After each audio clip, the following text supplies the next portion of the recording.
ಮಾಸಿಕ ವರ್ಗಕ್ಕೆ ಸಮಿತಿಯ ಅಧ್ಯಕ್ಷರಾದಂಥ ವೀರಶೆಟ್ಟಪ್ಪ ಕೌಟ್ಗಿಯವರು ಹಾಗೂ ನಾನು ಹಳೆ ಕಾರ್ಯಕರ್ತನಾಗಿ ಈಗ ಸಮಿತಿಯಲ್ಲಿ ಸೇರಿಕೊಂಡಂಥ ಮಾರುತಿ ಏಕಲ್ ಅಭಿಯಾನದಲ್ಲಿ ಸೇವೆ ಸಲ್ಲಿಸಿ ಈಗ ಸಮಿತಿ ಟ್ರೆಜರ್ನಾಗಿ ನನಗೆ ಜವಾಬ್ದಾರಿ ಕೊಟ್ಟಿದ್ದಕ್ಕಾಗಿ ಈ ಮಾಸಿಕ ವರ್ಗಕ್ಕೆ ಉಪಸ್ಥಿತನಾಗಿ ಬಂದಿದ್ದೇನೆ. ಇಲ್ಲಿ ಮಾಸಿಕ ವರ್ಗದಲ್ಲಿ ಉಪಸ್ಥಿತರಿದ್ದಂಥ ಸಂಖ್ಯೆ 24 ಇದ್ದು ಈ ಮಾಸಿಕ ವರ್ಗವನ್ನು ನೋಟ್ಬುಕ್ ವಿತರಣೆ ಮಾಡುವ ಮುಖಾಂತರ ಸಮಿತಿ ಸದಸ್ಯರು ಹಾಗೂ ಅಂಚಲ್ ಕಾರ್ಯಕರ್ತರು, ಮೌಲ್ಯಾಂಕನ ಪ್ರಮುಖರು ಹಾಗೂ ಬಾಲಾಜಿ ಜವಾಡಿ ಅವರ ಅಧೀನದಲ್ಲಿ ಈ ಮಾಸಿಕ ಅಭ್ಯಾಸ ವರ್ಗವನ್ನು ಸಮಯಕ್ಕೆ ತಕ್ಕಂತೆ ದೀಪಾವಳಿಯ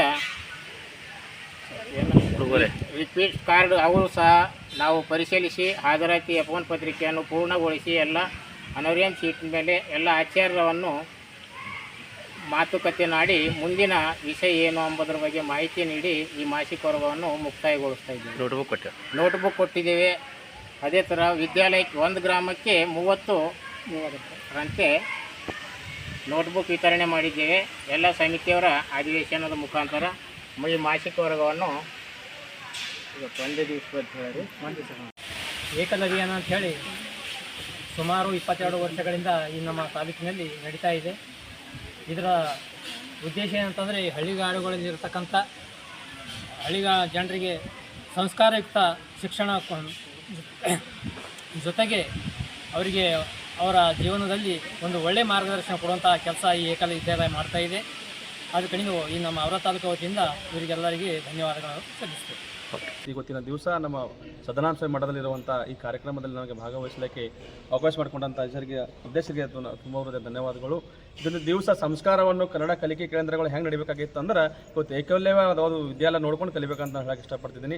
ಯಾಕಂದರೆ ಇವತ್ತು ಗಡಿ ಭಾಗದಲ್ಲಿರುವಂಥ ನಮ್ಮ ಬಸವಕಂತ 30 ಹಳ್ಳಿಗಳಲ್ಲಿ ಏನು ಟೀಚರ್ಗಳೇನು ಆಚಾರಗಳೇನು ಕೆಲಸ ಮಾಡ್ತಾರಲ್ಲ ಅದು ಭಾಳ ಯಶಸ್ವಿಯಾಗಿ ಅಂತ ಹೇಳಕ್ಕೆ ಇಷ್ಟಪಡ್ತೀನಿ. ಯಾಕಂದರೆ ಇವತ್ತು ದಿವಸ ನೋಡಿದರೆ ಎಲ್ಲರೂ ಒಂದು ಕಡೆ ಆಚಾರಗಳು ಬೇರೆ ಬೇರೆ ಕೆಲಸಗಳು ವಿಚಾರಗಳು ನಡೀತಾ ಇರ್ತಾವೆ. ಆದರೆ ಇವತ್ತಿನ ಮಕ್ಕಳ ವಿಚಾರಗಳು ಹೆಂಗೆ ಅಂದ್ರೆ ಮಕ್ಕಳಿಗೆ ಬೋಧನೆ ಪಾಠ ಮಾಡೋದಕ್ಕಿಂತ ಈ ಮಕ್ಕಳಿಗೆ ಸಂಸ್ಕಾರ ಕಲಿಸುವಂಥ ಮುಖ್ಯ ಯಾವುದಾದ್ರೂ ಅದು ಏಕಲ್ಯ ಹೇಳಕ್ಕೆ ಇಷ್ಟಪಡ್ತೀನಿ ನಾನು. ಯಾಕಂದರೆ ಇವತ್ತಿನ ದಿವಸದಾಗ ನಾವು ಯಾವುದೇ ರೀತಿ ಮಕ್ಕಳಿಗೆ ಆಟ ಬೋಧನೆಗಳೆಲ್ಲ ಮಾಡ್ಬೋದು, ಆದರೆ ಸಂಸ್ಕಾರ ಅಂತ ಕಲಿಸುವಂಥ ಯಾರಾದ್ರೂ ಅದು ಏಕಲವ್ಯ ಅಂತ ನನಗೆ ಇಷ್ಟಪಡ್ತಿದ್ದೀನಿ.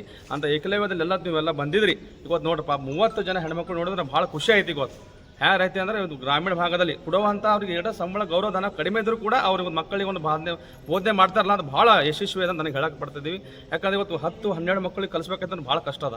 ಇವತ್ತೊಂದು ದಿವಸ ನಾವು ಮನ್ಯಾಗ ಒಂದು 3 ಮಕ್ಕಳು ನಾವು ಮಕ್ಕಳಿಗೆ ಕಲಿಸ್ಬೇಕಂದ್ರೆ ಭಾಳ ಕಷ್ಟ ಆಗ್ತದೆ. ಆದರೆ ಹಳ್ಳಿ ಒಳಗೆ ಹೋಗಿ ಇವರು ಸಂಸ್ಕಾರ ಕಲಿಸ್ತಾರಲ್ಲ ಅದು ಭಾಳ ಇವರೆಲ್ಲ ಭಾಳ ದೇವ್ರ ಶಕ್ತಿ ಕೊಟ್ಟರೆ ಇಂಥ ದಕ್ಷ ಅವ್ರಿಗೆ ಒಂದು ಮುಂದಿನ ದಿನಗಳ ಬಸವಣ್ಣ ನಾಡಿನಲ್ಲಿ ಇಂಥ ಕರ್ಮಗಳಲ್ಲಿ ಒಳ್ಳೆ ಯಶಸ್ವಿಯಾಗಿ ನಡೀಲಿ ಅಂಥೇಳಿ ಪ್ರಾಥಮಿಕ ಭಾಗದಲ್ಲಿ ಮತ್ತು ಅದೇ ರೀತಿ ಅಂದ್ರೆ ಹಳ್ಳಿ ಒಳಗೆ ಪ್ರಾಥಮಿಕ ಭಾಗದಲ್ಲಿ ನಡೀತಾ ಇರ್ತದೆ. ಪ್ರಾಥಮಿಕ ಭಾಗದಾಗ ಯಾವ ರೀತಿ ಅಂದ್ರೆ ಮಕ್ಕಳು ಯಾವ ರೀತಿ ಭಾಳ ಆರ್ಥಿಕ